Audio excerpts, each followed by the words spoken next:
En la edición anterior nosotros estuvimos hablando acerca de diferentes temas, ahora los vamos a ver, pero antes de entrar al tema de lo que vamos a compartir hoy, quiero que vean lo que tenemos aquí delante para ustedes. Fíjense, préstenle mucha atención.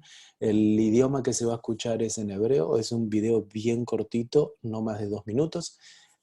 Pero préstenle bien atención a las escrituras, lo que hay ahí escrito, porque eso es lo que nosotros vamos a basar el seminario, la clase del día de hoy. Préstenle atención a lo que van a ver ahí. תדמיין בית המקדש, כדור אור גדול, תראה את ההיכל עומד כאן נישא, כולו משיש, ושמכאן נשלחת הברכה לכל העולם. אתה מאמין שאתה תיכנס פה יום אחד לבית המקדש השלישי? אנחנו רוצים להתפלל, להשתחוות, להקריב קורבנות. ואם יהיו בדרך הרוגים? היית שואל את אותו דבר על הקמת המדינה? אז מה אתה עושה עם הכיפה? בסדר, פתיר. זה המבנה הלא נכון במקום הלא נכון. דינו להתפרק. זה יכול להיגמר בדם. בוא תסתכל על זה בצד השני. אם נצליח, אנחנו הראשונים מזה 2000 שנה שמקריבים קורבן בהר הבית. בקהל מאות רבות של אנשים, רבנים, אישי ציבור, המון משפחות. כולם כאן מתגודדים לקראת הטקס שיתחיל בשחיטה שתועבר בשידור חי מאתר השחיטה אל המסכים הגדולים שליד הבמה. אני מחכה, ברגע שיש לי שידור, אני מתחיל. הלו, כן, אתם קולטים שם את השידור? יש שידור, תודה, תפנו פה את זה, זה הצלם שלנו, הוא צריך להיות בפנים. תודה, התחלנו. ילד, החוצה.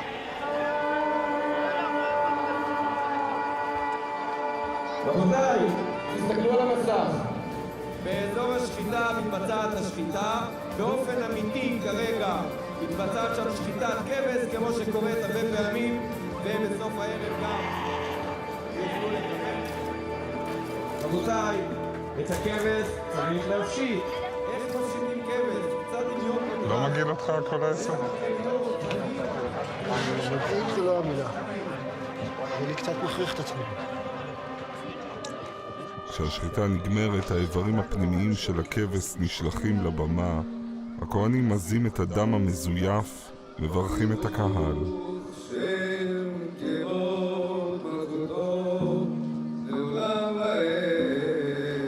רפאל וחבריו צולים את הכבש בתנור ומחלקים לכל מי שבא ביס מהקורבן. קורבן פסח ולהודות לקדוש ברוך הוא בביאת המשיח ובבניין המקדש במהרה בימינו אמן.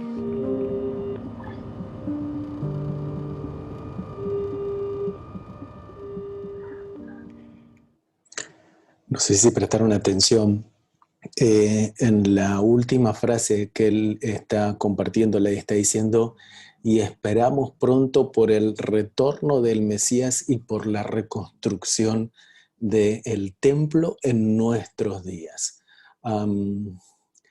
Todo lo que acaban de ver allí en esa imagen es lo que se vive hoy en día aquí en el territorio de Israel. Son de verdad imágenes que quizás ustedes no están acostumbrados allí de otra parte del mundo, desde donde lo estén viendo muchos de ustedes que están participando ahora, pero sepan que aquí eso es lo que se vive a diario y hay muchísimo más material que nosotros tenemos para compartirles. De hecho, el próximo webinar nosotros vamos a contar con, les vamos a mostrar parte de los planos y les vamos a mostrar un material inédito, totalmente exclusivo, que hasta ahora no lo hemos mostrado, así que eso va a ser totalmente nuevo, así que no se pierdan la próxima edición. Vamos a entrar directamente a lo que tenemos para compartir en el día de hoy. Hablamos en la parte anterior acerca de qué era el templo, cuál era la historia del templo y por qué fue destruido el templo. Recuerden que hablamos un poquito acerca de lo que nos decía el Antiguo Testamento, parte del Nuevo Testamento y parte de lo que está escrito también en la Gemara, que es uno de los libros para el judaísmo, que es como que una especie de guía para la religión judía. Así que hoy vamos a hablar un poquito de cómo se recuerda la destrucción del templo, es decir, qué es lo que ha pasado durante todo ese periodo hasta hoy, y cuáles son las costumbres que se han establecido desde aquel entonces para el pueblo judío durante todas las generaciones, llegando hasta el día de hoy. La gran pregunta es ¿cuándo se reconstruirá el tercer templo? Recuerden que nosotros hablamos acerca de 12 posibles estaciones o asentamientos en donde se cree que puede llegar a estar el templo en sí, debido al lugar específico del lugar santísimo. Vamos a ver un poquito de cómo se recuerda la destrucción del templo, del segundo templo. Recuerden que nosotros hablamos siempre que esto sucede en el territorio de Israel y más precisamente en la ciudad de Jerusalén. Cuando el primer templo cae, hablamos y recordamos que hubo un periodo de 400 años de silencio, y luego de ese periodo de 400 años de silencio, que fue en donde no tenemos dentro de los libros canónicos, tanto en el Antiguo como en el Nuevo Testamento, la historia, pero sí tenemos la historia de los macabeos, por ejemplo, que eso es parte de los 400 años de silencio. Y hay algo que cuando Jesús aparece en escena, hay algo que sucede y algo que Él dice. Es decir, cuando Él ya está caminando como una persona física sobre la faz de la tierra, hay algo que Él dejó, que sus palabras salieron en la ciudad de Jerusalén, y es lo siguiente. En el libro de Lucas, capítulo 19, verso 41 nos dice: y cuando llegó cerca de la ciudad, al verla, lloró sobre ella. Él se encontraba en el Monte de los Olivos. En el Monte de los Olivos, hoy creo que vamos a terminar casi la clase en el área del Monte de los Olivos, porque les quiero contar algo muy importante acerca del Monte de los Olivos que se hacía en aquel entonces, y sí que se está comenzando lentamente al día de hoy. Es algo que ha cambiado y que va a cambiar la agenda para los próximos días a nivel mundial. Presten atención a lo que estoy diciendo, a nivel mundial. Ahora, vean lo que dice aquí. Dice: y cuando llegó cerca de la ciudad, al verla lloró sobre ella, diciendo: oh, si también tú conocieses a lo menos en este día lo que es para tu paz, mas ahora está encubierto de tus ojos, porque vendrán días sobre ti cuando tus enemigos te rodearán con vallado y te sitiarán, y por todas partes te estrecharán y te derribarán a tierra y a tus hijos dentro de ti, y no dejarán en ti piedra sobre piedra, por cuanto no conociste el tiempo de tu visitación. Fíjense que aquí Jesús, Él está dando una palabra profética. Él está hablando aquí algo muy, muy interesante acerca de que las palabras, es decir, las palabras que Él estaba diciendo en aquel momento eran unas palabras muy, como decirles, en tono agresivo.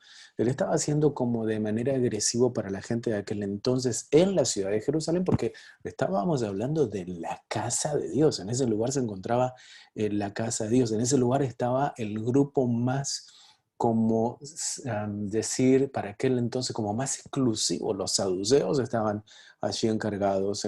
Toda la élite se encontraba en la ciudad de Jerusalén. Y que aparezca un Galileo, que aparezca Jesús, alguien que no tenía la capacidad financiera para poder estar en el estado donde estaba el resto de la gente, ¿no? Donde estaban los sacerdotes, el Sanedrín y todo aquello. Él dijo unas palabras que fueron agresivas, que fueron de hecho amenazantes. Él dijo: van a venir días que cuando tus enemigos te rodearán con vallado, te sitiarán y te van a derribar a tierra. Es decir, ¿por qué le dice? Porque no conociste el tiempo de tu visitación. Ahora, esa profecía se cumple, crea usted o no lo crea usted en Jesús. Esas profecías, las palabras que salieron de la boca de Jesús, se cumplen unos años más tarde de que Él haya muerto y resucitado. ¿Cuándo esto sucede? Sucede con el ataque de los romanos. Recuerden que los romanos empezaron a debilitar entre ellos mismos y tuvieron que venir desde Roma, es decir, la Judea romana de Jerusalén se empezó como a debilitar, y tuvo que venir la Roma desde afuera, es decir, la Roma original, los romanos, para venir a luchar contra la rebelión de los judíos que se estaban levantando en contra de la Judea romana. Y entonces apareció lo que se conoció como la Legión 10, apareció también la Legión número 5, y aparecen las legiones 12, 15, que estaban bajo el mandato de Titos. Ellos fueron los que aparecen un día 14 del mes de Nisan del año 70 después de la era cristiana. Esto sucede en la época del Pesaj, en la época de la Pascua, 70 años después de la era cristiana, después de la era común, la Pascua. Es decir, Jesús, si nosotros tenemos que agarrar la era común y decimos 33 después de Jesús, Él fue crucificado. Entonces estamos hablando de unos cuantos años más tarde, 33 para llegar a 70, en donde la palabra que Él da en Lucas 19, verso 41, se termina de cumplir y 60.000 soldados, preste atención a esto, 60.000 soldados romanos rodean la ciudad de Jerusalén. Y fíjense lo que decía ahí, vendrán días sobre ti cuando tus enemigos te rodearán. Es decir, aquí está, 60.000 soldados romanos, un 14 del mes de Nisan. Nisan en el calendario gregoriano vendría a ser el mes de abril. Entonces, y esto es lo que es una de las fiestas principales para el pueblo judío. La Pesaj, la Pascua, era una de las festividades que Dios le había dicho al pueblo que tenía que subir a Jerusalén. Un 17 de Tamuz, es decir, unos cuantos días más tarde, Jerusalén finalmente es invadida. ¿Cómo es invadida Jerusalén? Es rodeada primeramente por los romanos y después de tantas semanas, es decir, de estarle unos cuantos días fuera de la ciudad, ellos al terminar de rodearla lo que querían lograr era debilitar a los ciudadanos dentro, es decir, a los soldados o a la rebelión judía que estaba dentro de las murallas, era para que ellos se queden sin armamento, sin alimentos, y al tenerlos débiles, al no poder salir a buscar agua y cosas así, entonces ellos terminan entrando. Y terminan entrando por medio de una de las tres, es decir, había 3 murallas en aquel entonces, así no es exactamente la misma que hoy se le ve. Hoy tenemos, por ejemplo, una de las murallas que data del año 1100 incluso de la era de Jesús. Pero cuando ustedes entran en la ciudad antigua hoy en día, se van a encontrar con una muralla que se habla que es la muralla de Sedequías. Esa se encuentra dentro de la ciudad antigua y esa muralla es parte de la muralla conquistada por los romanos en el año 70 después de la era común, un 17 de Tamuz. ¿Qué es lo que pasó concretamente el 17 de Tamuz? Sucedieron diferentes catástrofes en la historia del pueblo judío. Fíjense que siempre le fueron acompañando catástrofes y situaciones al pueblo judío en fechas específicas. El 17 de Tamuz fue uno de ellos y después nosotros vamos a ver una fecha que es una fecha también bien interesante para poder tenerla en tema. Pero primeramente se calcula que un 17 de Tamuz Moisés rompe las tablas de la ley en el monte Sinaí por respuesta al pecado del becerro de oro. Préstele atención al becerro de oro. Anótese por ahí becerro de oro, si tiene la posibilidad de escribir con un bolígrafo, una hoja, anote becerro de oro porque esto lo vamos a volver a tocar en unas hojitas más adelante. Las ofrendas diarias del primer templo, estamos hablando del templo de Salomón, fueron suspendidas durante el sitio de Jerusalén porque los sacerdotes no podían ya obtener animales, es decir, no había manera de tener animales. Recuerden que también el primer templo de Salomón había sido conquistado y había sido destruido también. Las paredes de Jerusalén son traspasadas previo a la destrucción del segundo templo en el 70 después de Cristo, es decir, antes de que el segundo templo, aquel que había creado el rey Herodes, sea destruido, primeramente la ciudad de Jerusalén tiene que ser penetrada. Y previo a la revuelta, es decir, el general romano, Apóstamos, él quema un libro de Pentateuco, un rollo de la Torá, y él lo que hace es pone como un precedente por lo que vendría a ser más adelante la quema de los libros de judíos en el transcurso de los siglos venideros. También lo que se hace es que se pone una imagen idólatra en el sector del santuario del templo y que también eso ha sido como considerado un acto de blasfemia y de profanación, algo que no fue para nada bien aceptado aquí en el pueblo, en el antiguo y tampoco hoy en día, ¿no? Entonces, ¿cómo hoy, por ejemplo, se lleva adelante este tipo de festividades? Es decir, no festividades, esta fecha específica, más bien, mejor dicho, acostumbrados a que aquí el pueblo judío es un pueblo de muchas festividades, pero esta no es exactamente una festividad. Aquí, por ejemplo, ese mismísimo día, un 17 del mes de Tamuz en el calendario hebreo, no se permite comer, no se permite beber, desde, recuerden, el amanecer hasta el crepúsculo.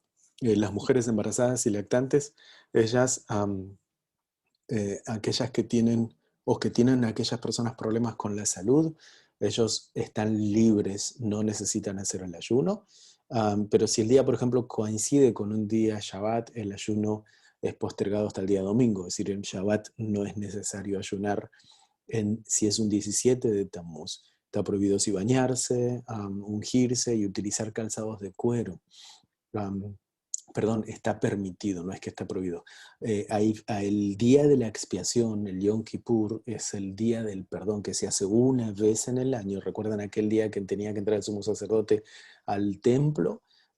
Ese día sí está completamente prohibido ducharse, rasurarse, ponerse, por ejemplo, zapatos de cuero, todo eso está totalmente prohibido. En este 17 de Tammuz se permite porque no es una cuestión de purificación personal. Tampoco es una cuestión de purificación en la carne. Simplemente es un día de tristeza que va a preparar los días de tristezas que van a venir también más adelante. Se hace una oración y se comienzan a hacer también lecturas.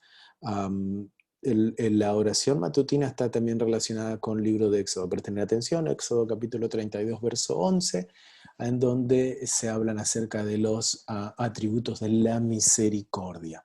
Esto es lo que sucede un 17 de Tammuz. ¿Y por qué les cuento esto?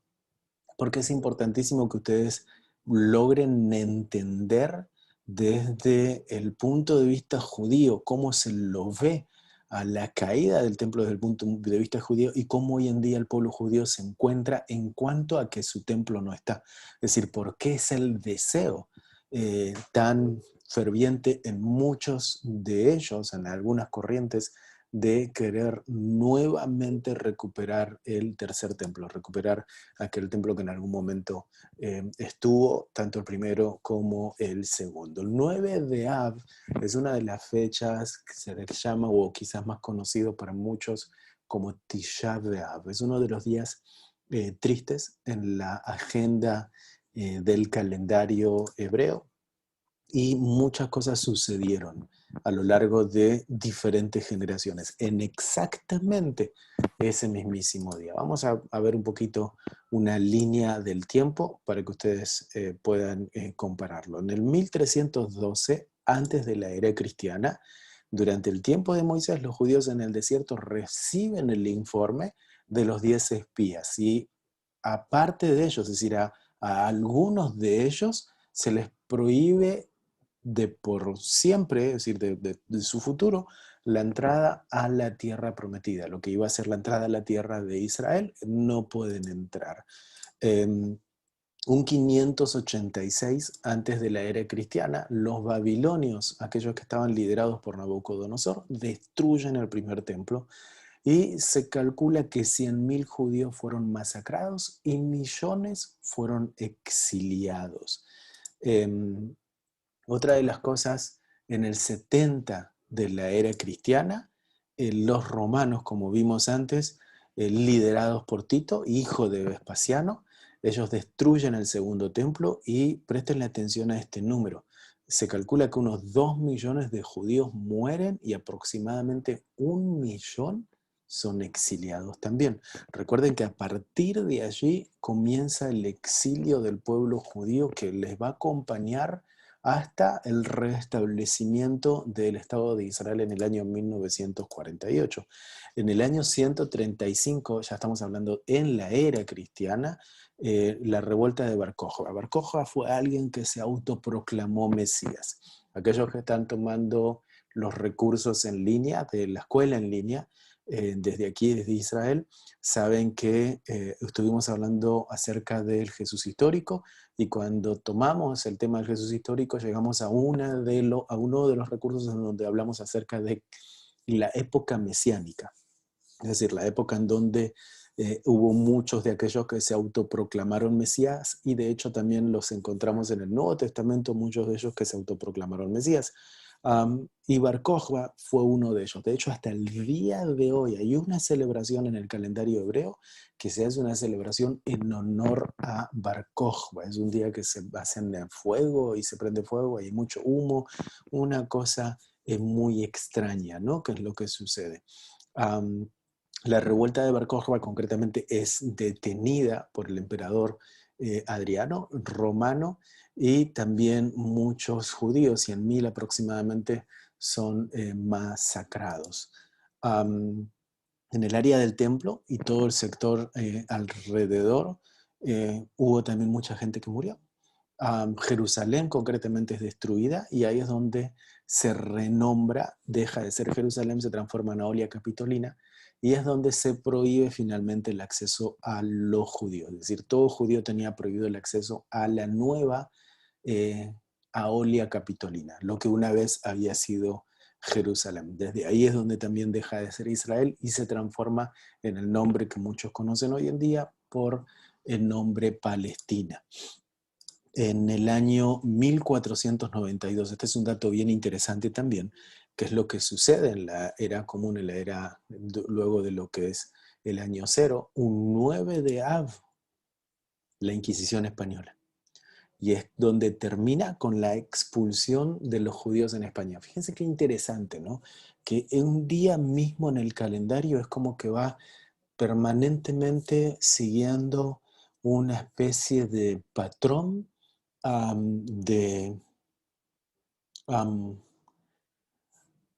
¿cómo se dice? De cosas malas que le suceden a un pueblo, ¿no? Que le suceden concretamente a una etnia. En el año 1914, después de la era cristiana, es donde la Primera Guerra Mundial se desata.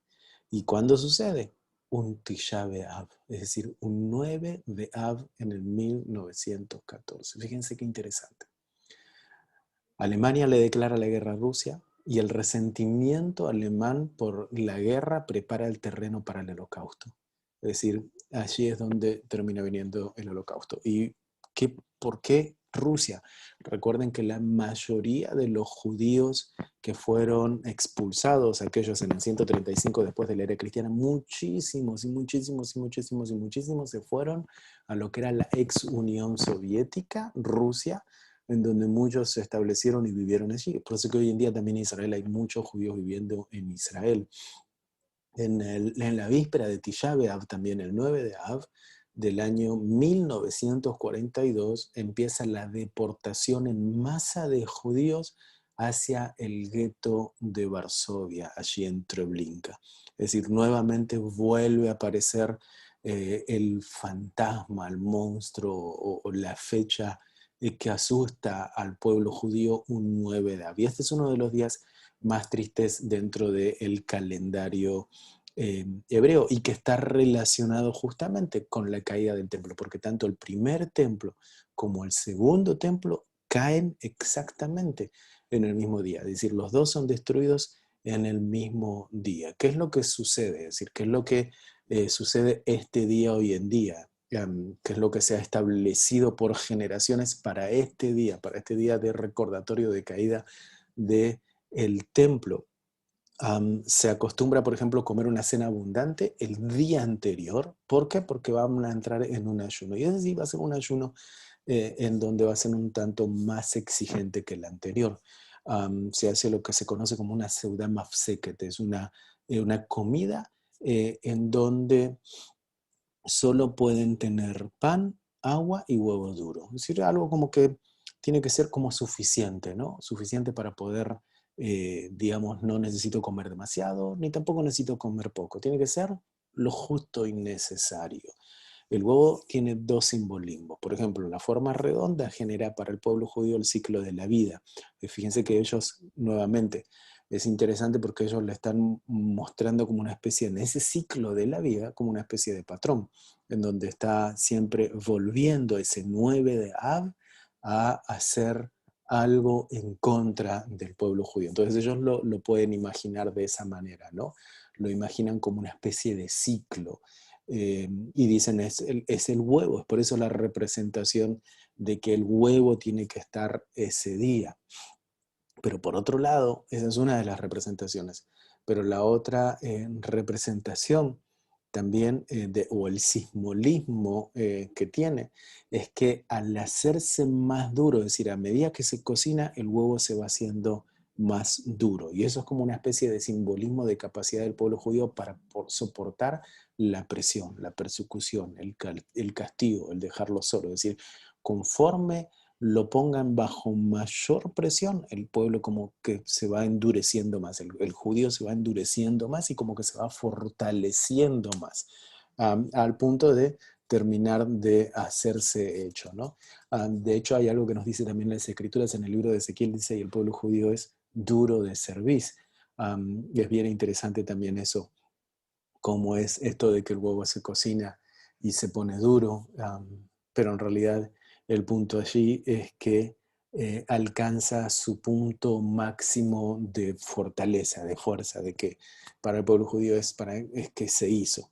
Entonces en esta comida se hace una junta de cenizas cuando se hace esta cena y se hacen como para preparando un pequeño papel en donde se calienta, se quema, se juntan esas cenizas de una manera simbólica, como recordando el duelo de las cenizas caídas por el templo. Y entonces se agarran y se tiran, ¿no? Hay oración también que se hace en ese día y se presta mucho, mucho en las sinagogas el servicio a la oración. ¿Qué es lo que se espera para los próximos días? Préstenle bien atención a esto porque esto es muy, muy, muy, muy interesante. Hay varios elementos que se están hoy en día practicando y preparando en Israel para lo que viene acerca de la reedificación del tercer templo. Por eso que lo que yo les decía, que no se pierdan bajo ningún punto de vista, agéndense allí el hecho de poder participar y el hecho de poder estar en nuestra próxima webinar, porque ahí es donde también va a haber posibilidades de poder hacer preguntas, respuestas, y eso va a estar bien, bien, bien, bien interesante. Vamos a tener también gente allí clave ese día.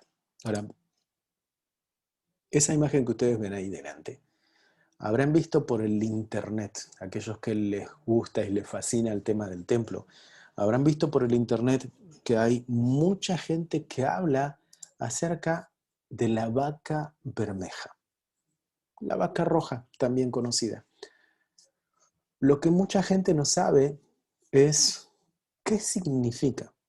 Mucha gente que llegó a la fe, aceptó a Jesús como su Mesías, se encuentran con el Nuevo Testamento y tienen muy poco conocimiento del Antiguo Testamento.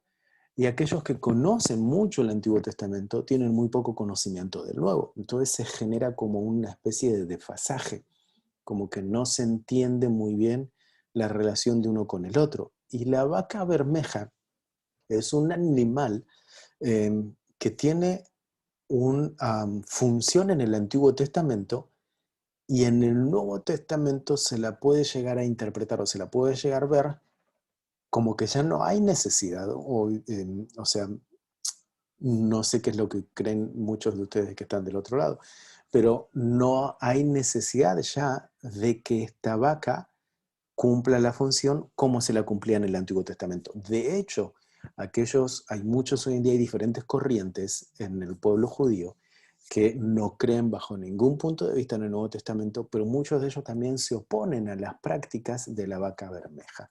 ¿Cuál era la práctica de la vaca bermeja? Libro de Números, capítulo 19. Si ustedes van y lo leen todo el capítulo, les va a hablar acerca de la vaca bermeja. Por eso yo les voy a hacer una especie de resumen. Recuerdan que yo les hablé acerca del Monte de los Olivos. Dije que íbamos a llegar ahí al Monte de los Olivos casi hoy, cuando Jesús está caminando, está entrando en el libro de Lucas y él está anunciando la caída del templo. Les dije, presten atención aquí, porque a mí también allí se está hablando acerca de un becerro, ¿no?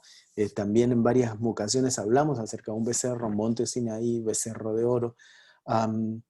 Es bien interesante eso, porque es como que es la misma figura que vuelve a reaparecer en diferentes escenas de la historia para el pueblo judío. Ahora, Jesús está caminando por el Monte de los Olivos. ¿Y qué era lo que se hacía en el Monte de los Olivos? En la época del primer templo, se hacía lo que se conocía como la quema de la vaca roja o la vaca bermeja.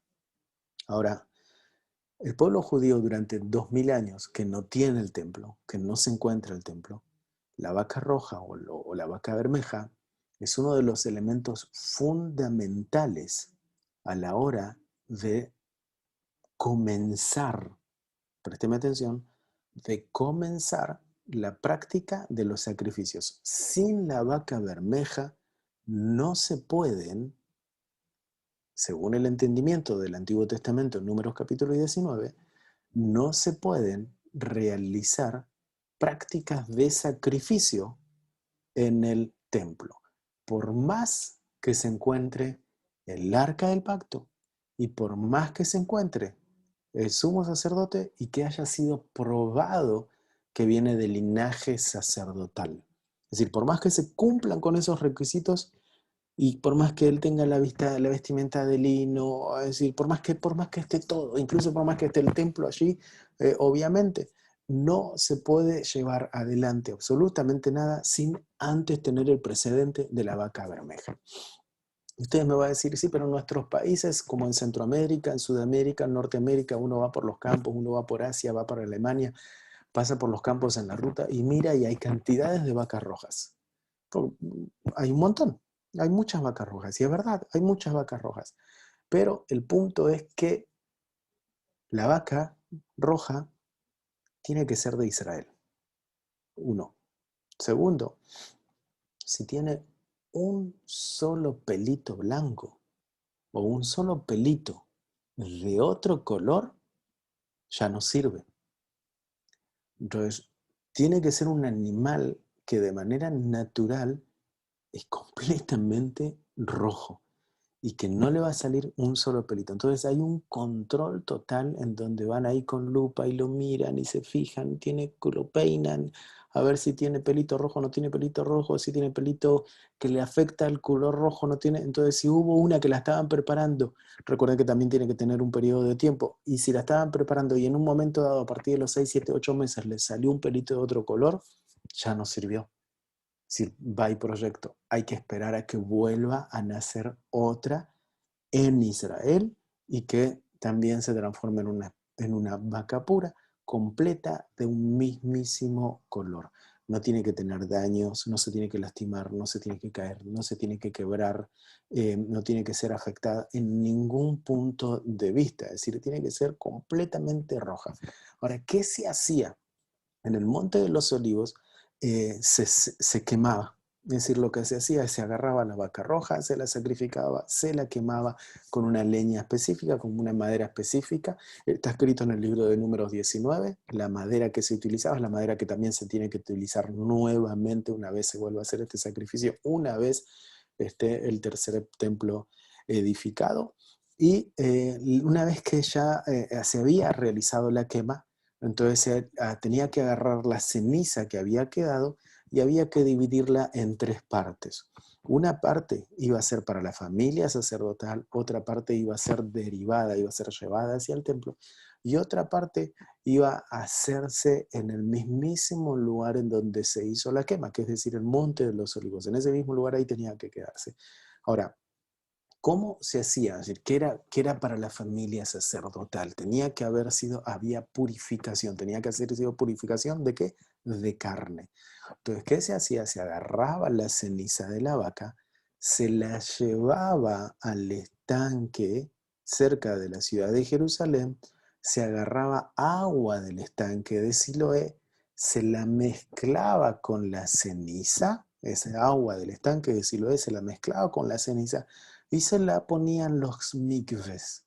Eran estos lugares, aquellos que conocieron y que tuvieron la oportunidad de venir a Israel y fueron a visitar la ciudad de Qumran, el lugar en donde fueron encontrados los rollos del libro de Isaías, habrán prestado atención que ahí hay muchos mikves, son lugares de bautizos donde los ciudadanos o las personas o la gente que poblaba aquel lugar se metían dentro de estos fuentes o piscinas de agua para purificarse. Y lo hacían hasta 5 veces al día.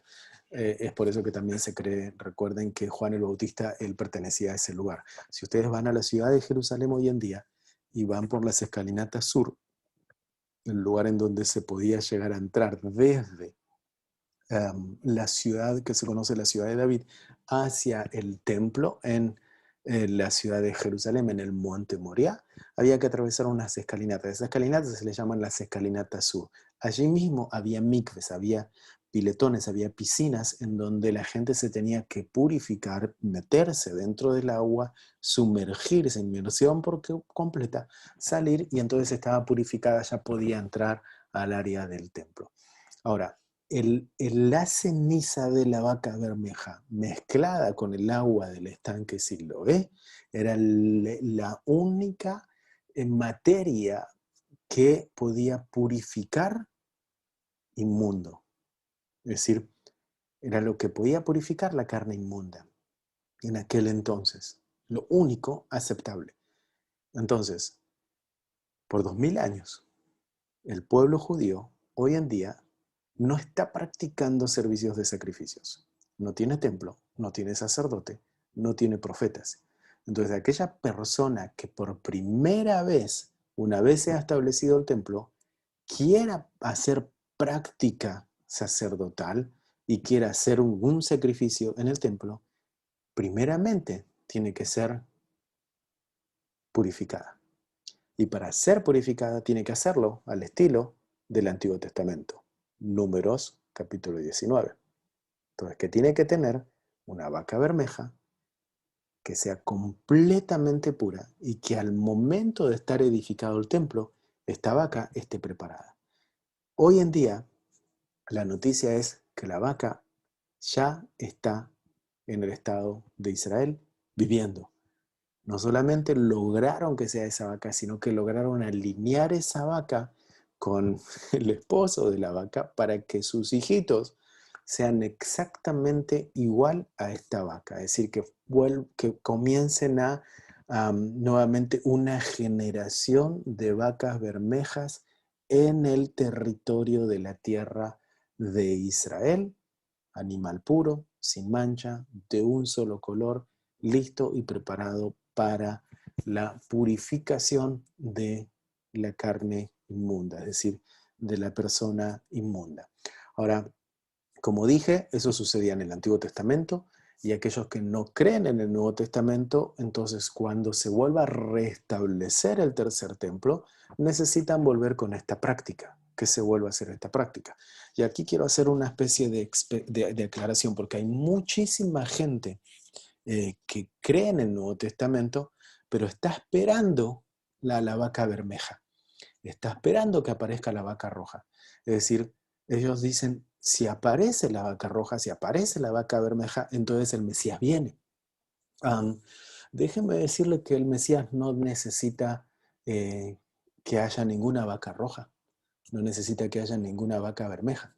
De hecho, si se vuelven a hacer estas prácticas, al Mesías no le afecta que se hagan esas prácticas o no se hagan esas prácticas.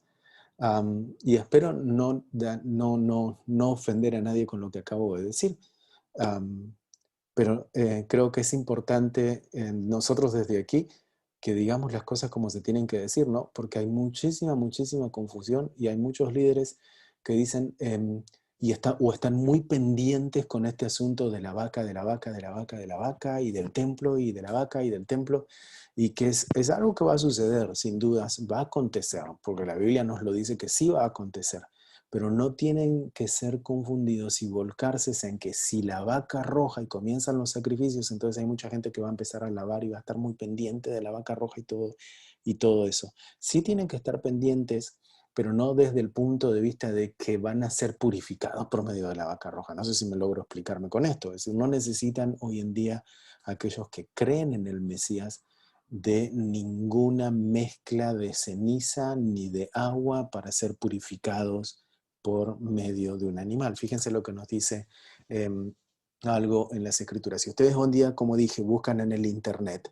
y buscan en la vaca roja, se van a encontrar con muchísimas imágenes como estas, como las que están viendo allí en pantalla, pero el Instituto del Templo, el Instituto del Tercer Templo, el que se encuentra en la ciudad antigua de Jerusalén, es aquel que está encargado juntamente con un equipo de religiosos que han estudiado muy línea por línea las Escrituras y son los encargados de controlar. Fíjense, aquí están las vacas que pueden ver en pantalla en el estado de Israel. Precisamente se encuentran en el norte. Hay un control de seguridad muy fuerte para poder llegar allí. Hay un control de cuidado del animal muy fuerte, cámaras permanentemente, protección permanentemente del animal para cuando una vez esté terminado y edificado el tercer templo, entonces la función del animal es clave para poder hacer la purificación y limpiar 2000 años de inmundicia, para llamarle de esta manera, así como se le dice en el lenguaje hebreo, o traducido al español, 2000 años de inmundicia, de imperfección del ser humano, en donde finalmente, nuevamente, los sacrificios volverán a el territorio de Israel y más precisamente en el monte del templo, en el monte Moriah. Fíjense lo que nos dice en el libro de Hebreos, capítulo 9, verso 13 al 15. Hoy en día, miren, exactamente esta, la que está aquí, es la que se va a utilizar si es que habría templo. Entonces ya están preparadas las que van a venir después, época posterior. Ahora miren lo que dice, Hebreos capítulo 9, verso 13 al 15. Voy a cortar este video para que no se me distraigan. Fíjense en esto. Dice, porque si la sangre de los toros y de los machos cabríos y las cenizas de la becerra rociada a los inmundos sacrifican para purificación de la carne, cuánto más la sangre de Cristo, el cual mediante el Espíritu Eterno se ofreció a sí mismo sin mancha a Dios, limpiará vuestras conciencias de obras muertas para que sirváis al Dios vivo. Así que por eso es mediador de un nuevo pacto, para que interviniendo muerte para la remisión de las transgresiones que había bajo el primer pacto, los llamados reciban la promesa de la herencia eterna. Creo que no hay mucha duda, ¿no? Creo que es importante ver qué es lo que está aconteciendo, estar muy pendientes de lo que está aconteciendo, pero también aprender a separar que no todo lo que acontece es lo que me va a mí a definir o ayudar a entender o decir finalmente, qué bueno que esté sucediendo esto. Es bueno que suceda esto porque nos está acercando al tiempo de la venida del Mesías. Pero también todo este tipo de cosas están acercando no solamente a la venida del Mesías, están acercando a otra venida de alguien que le va a anteceder al Mesías. Así que presten también atención a eso. Así que es importantísimo el tema este de la vaca roja, pero no se confundan, no aquellos que no creen en el Nuevo Testamento, o que no creen, mejor dicho, en Jesús como su Mesías, en Yeshua como su Mesías, no necesitan ser purificados por medio de ceniza ni agua, sino que, como dice el libro de los Hebreos, aquel quien fue el mediador ya los purificó y les dio acceso a una herencia eterna.